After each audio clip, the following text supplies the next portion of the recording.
I know that police officers are still gonna kill my people. I know they still gonna keep giving AIDS to my people. I know they still gonna keep giving drugs to my people. I know they gonna find a new disease to kill my people with.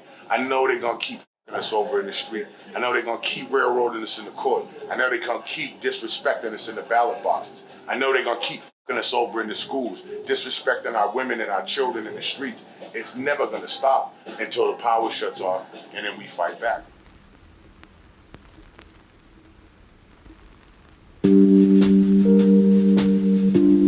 More genres. Hip hop is not just hip hop. It's like trap hip hop. There's like hip hop that's like more like has a softer tone, like the R&B. Like no, that's rap.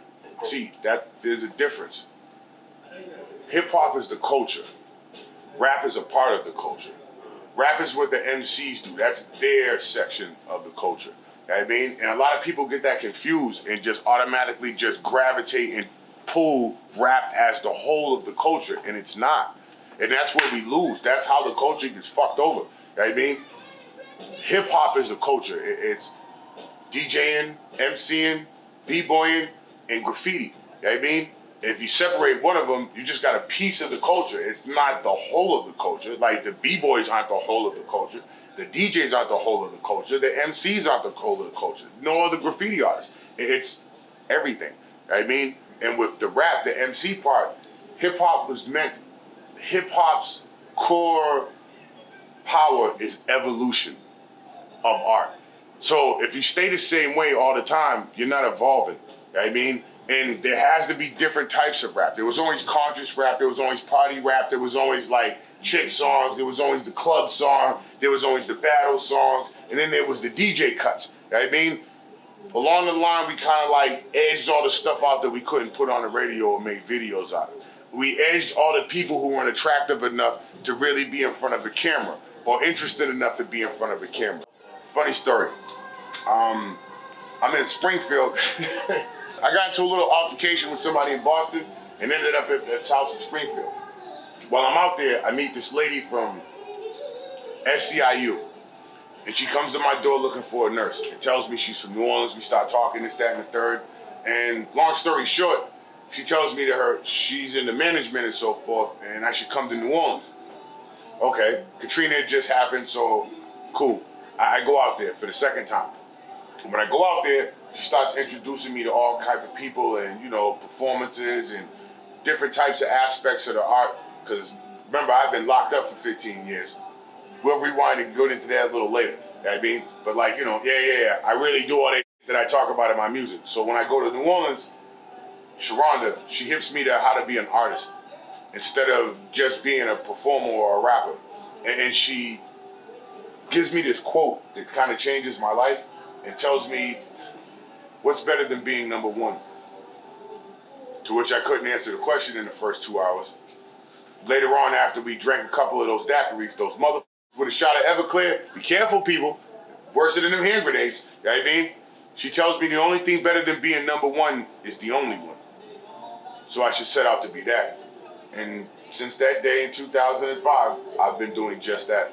I mean, which is why my album will be the only one studio recorded album by Dustin Bonez. My tour will be one night only for every single night that I do the show. They will not be duplicated. They will not be the same lineup no matter what you try to pull. They will not be the same t-shirts. They will not be the same flyers. They will not be the same posters. I'm not interested in being the number one at anything. I'm interested in being the only one of nothing at all. And so far, I've been goddamned if I ain't went and conquered this motherfucking globe to be the only one that I am. You know what I mean? So you can either get down or lay down. But everybody that walks with me walks forever. People that walk against me get crushed early. So, you know, that's the type of shit that I'm on. That's what New Orleans gave me. New Orleans showed me that no matter what you do, you too can survive, as the Katrina survivors have. Not refugees, not whatever they want to call them people. Those are people. So like, it just taught me, love your people. It also taught me how to love us. You know what I mean? So I'll only be forever grateful for the city of New Orleans. You know what I mean? I'll only be forever grateful for the cities of Houston, Texas, and Katy, Texas, who embraced us when we came over to build all the houses for Habitat for Humanity, for the Katrina survivors. You know what I mean? And I'll forever be grateful for everybody that embraced me and showed me love while I was down there and showed me and helped me to become Dustin Bonez and the artist that I am today. So like, where did hip hop get influences from? Where did hip hop you think Reggae. to you? Reggae, really, hip hop came out of the era of the 70s where they started taking on the school programs. If you were poor, you were dirt ass poor. I mean, there was no iPods or phones or nothing to distract you from the fact you were poor. I mean, I remember families sharing hot dogs, not a pack of hot dogs. I'm talking about 4 sharing 2 hot dogs. You understand? I mean, a motherfucker coming out with dinner, splitting a hot link with his 2 brothers. I mean, poor. I mean, like, you gotta bring a cord from somebody's house next door to get lights. Like, go next door or up the street to use somebody's phone just to call a motherfucker to tell them you ain't got no lights. Like, splitting food stamps when they were paper.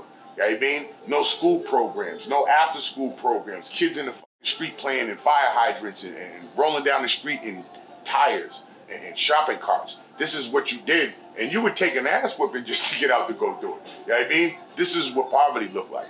This is before the crack era. This is during the end and the midst of the dope era for the 3rd time around. You know what I mean? And shit was crazy. So the reggae artists, the Jamaicans, you know what I mean? Shout out to the islands and the yard, you know what I mean? Big up to all my yardie crew, you know what I mean? Shout out to my Access, you know what I mean? I can't wait till they get you back over here, dog. We miss you. You know what I mean? The DJs would come out and they would set up shops and the DJs would chat. Now, if you slow down the chatting of what the DJs were doing, you know what I mean? It's basically where hip hop ended. And it's not a coincidence that all the hardest rappers back from the 80s and the 90s were all dreads. They were all Jamaicans. You know what I mean? Slick Rick, Biggie, you know what I mean? All those dudes were Jamaican dudes. Das Effects, Haitians, like these dudes, these island cats could use their tongues and spit shit in ways that most cats in the ghetto really couldn't because they only spoke one language, you know what I mean? So that was the influence, and then we came off of that. Plus the beats from the reggae artists, you know what I mean? That hard bass and that thump. Serious, man, you know what I mean? It left an impression, you know what I mean?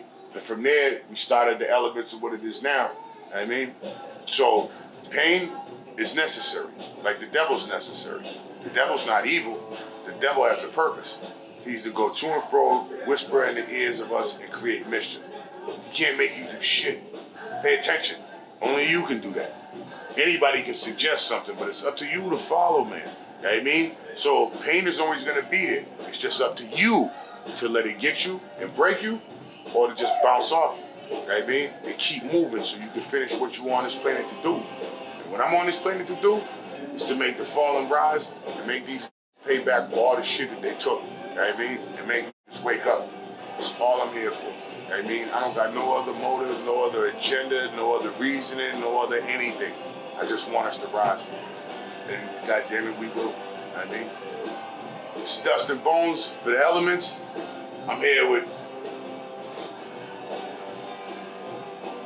my peoples to try to give you an example of what hip hop really, really is. From the perspective of a person that's lived from the alpha all the way till now. So if you rock with me, you know what I mean? Rock with my dudes from Starstruck Media. You know what I mean? We'll try to coach you through this journey, man, and give you some good information for you to go on.